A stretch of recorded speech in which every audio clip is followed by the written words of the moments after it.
Bonjour, alors nous avons la chance aujourd'hui de rentrer dans l'intimité d'une consultation de gynécologie et de savoir comment ça se passe. Pour vous, peut-être mesdemoiselles qui allez aller consulter un gynécologue, ou pour vous mesdames, pour vous rappeler que aller voir son gynécologue, c'est au moins une fois par an. Alors, on a le plaisir d'accueillir le docteur Françoise Forsens, gynécologue, et donc le docteur Marcel Ichou, pour parler de cette consultation de gynécologie et savoir comment, à tous les stades, en fait, on prévient nombreuses pathologies féminines. Alors, ça commence comment une consultation de gynécologie?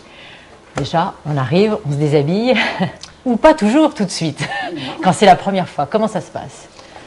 D'abord, on fait rentrer la patiente qui s'assoit au bureau. On commence d'abord par un entretien, on va faire le dossier, on va poser des questions sur ses antécédents et...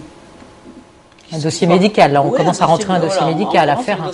L'administratif aura été fait avant, et le dossier médical avec les antécédents personnels, médicaux, chirurgicaux, obstétricaux, mais également aussi les antécédents familiaux qui peuvent aussi nous servir aussi dans la prévention, pour certains cancers. Et ensuite, on demande le motif de la consultation. Bien sûr. Alors, parfois, il y a un motif bien précis, ou alors c'est à titre systématique pour venir faire son examen gynécologique annuel. Annuel. Ça, c'est pour les femmes qui viennent régulièrement. Régulièrement. Alors, vous parliez des jeunes. Des jeunes filles, voilà. J'aimerais qu'on fasse un petit zoom sur ces jeunes filles qui... Parce que c'est une consultation, on va dans l'intime, c'est la première fois qu'un... Elles sont médecin touche à l'intimité, peut même toucher le sexe de cette jeune fille qui, donc c'est quelque chose de difficile à appréhender. Ah oui. Et on en parlait avant hors antenne. Les jeunes filles, les mamans très souvent posent la question à quel âge je dois amener ma fille à une consultation de gynécologie. Elle pense que c'est dès les premières règles, alors que souvent les jeunes filles ils vont vers 15-16 ans. Qu'est-ce que vous préconisez?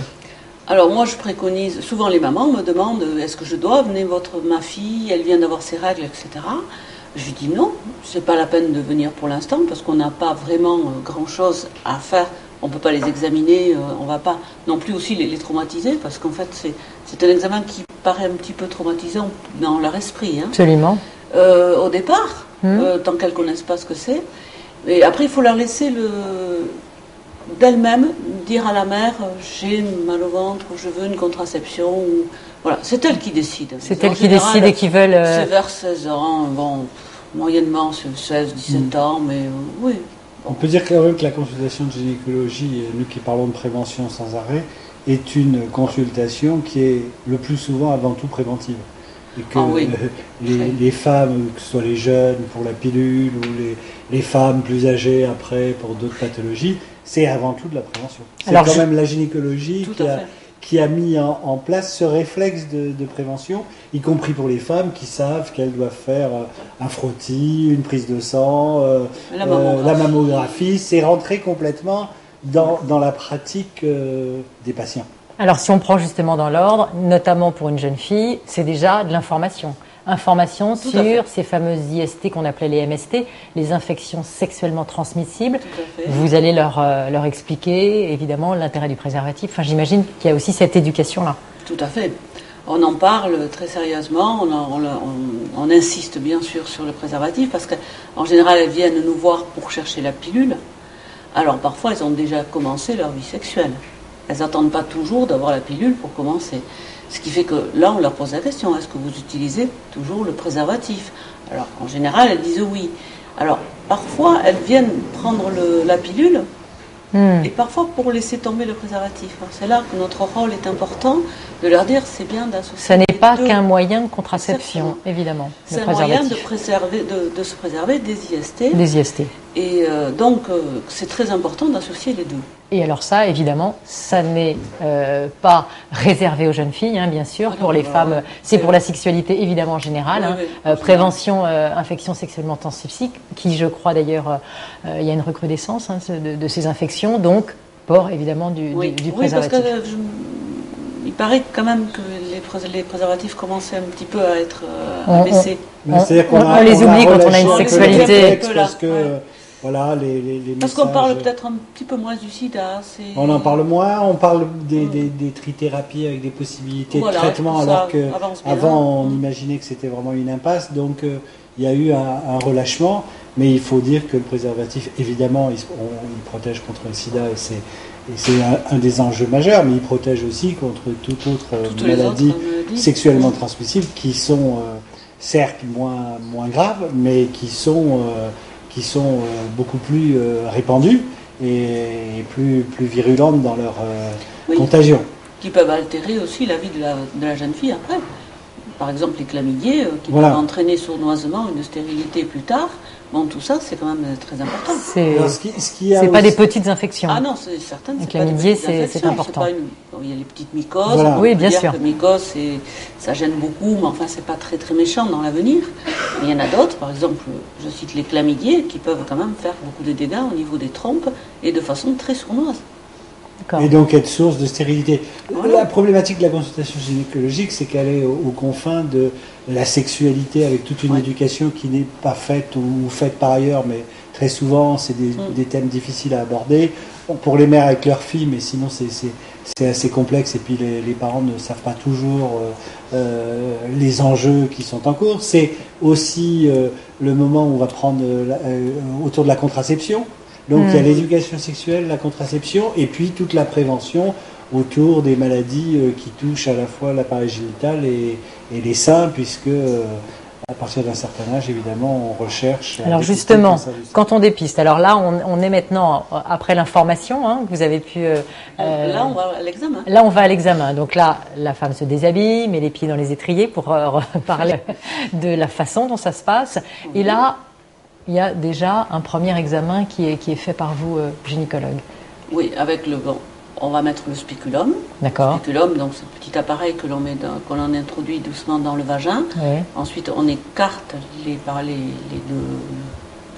deux lames. Oui. Voilà, de façon à apercevoir au fond le col de l'utérus. Ça ne fait pas mal, c'est un peu désagréable. C'est un petit peu désagréable. Voilà. C'est souvent froid. On ne le fera pas. On ne mettra pas un spéculum si la jeune fille n'a jamais eu de rapport. Absolument. Voilà. Moi, je les tranquillise là-dessus. Après les premiers rapports sexuels. Quand elles commencent à avoir des rapports, à ce moment-là, on peut mettre un spéculum doucement, même si c'est pas très agréable. Moi, je leur dis, c'est vraiment pas une torture. Hein. Mais c'est quand même pas une torture. Voilà, donc on y va doucement. Et puis là, on localise le col, on regarde s'il y a des pertes, ce qu'on appelle de logorrhée, sécrétions anormales. On lui pose la question, est-ce qu'il y a des démangeaisons, est-ce qu'il y a des odeurs qui gênent, est-ce qu'il y a des brûlures lors des rapports, comment ça se passe, voilà, toutes ces questions on les pose pendant l'examen aussi. Et on va en profiter pour faire le frottis. Bien sûr. Et le donc frottis, là, elle est récupérée en fait. Le frottis, ça consiste à une petite spatule, on va aller racler le col de l'utérus, la côté externe du col de l'utérus, et avec une petite brossette, on va également aller un petit peu dans le col. D'accord. Donc, ce qui fait qu'on a un prélèvement exocervical et un prélèvement endocervical. D'accord. Que l'on met sur des lames, ou alors on a une autre technique, c'est une technique en phase liquide. C'est-à-dire là, on racle le col et puis on met le petit balai qui a raclé le col dans un milieu liquide qui est envoyé au laboratoire. D'accord. Et là, ce sont des laboratoires d'anatomopathologistes qui font ça et qui nous répondent. Voilà. Donc là, on cherche quoi? On cherche quoi on dépiste quoi? On dépiste. On cherche à analyser des cellules. C'est de la cytologie. On analyse des cellules. D'accord. Ça ne permet pas de dépister une mycose ou une infection comme ça. Là, on recherche une analyse de cellules pour dépister des lésions éventuellement précancéreuses. D'accord. Et ces lésions précancéreuses, elles peuvent venir à la suite de quoi? À la suite d'un virus dont on parle beaucoup, puisqu'on a le papillomavirus. Bien sûr. Que l'on recherche par l'intermédiaire des frottis, puisque de toute façon, il n'y a aucun symptôme qui nous permet de le dépister autrement. Et ce papillomavirus peut, dans certains cas, entraîner plus tard des cancers. Donc c'est vraiment très important. D'où la vaccination pour... Là, alors pour les jeunes filles... Ça, qui n'ont pas eu... Voilà. Alors, la vaccination, c'est pour les jeunes filles de 14 ans qui n'ont jamais eu de rapport. Et on le propose à celles qui ont entre 15 et 23 ans, si elles n'ont jamais eu de rapport, ou au maximum dans la première année des rapports. D'accord. Ça consiste en 3 injections, comme un vaccin banal, qui peut être fait par le généraliste, parce que souvent, à 14 ans, elles ne viennent pas encore voir le gynécologue. On en parle souvent, nous, avec les mères. On dit, la prévention passe par les mères, bien sûr. Souvent par les mères. On dit, bon, amenez votre fille chez le généraliste pour faire le vaccin. Voilà, celles qui veulent, parce que ce n'est pas une obligation. Bien sûr. Voilà.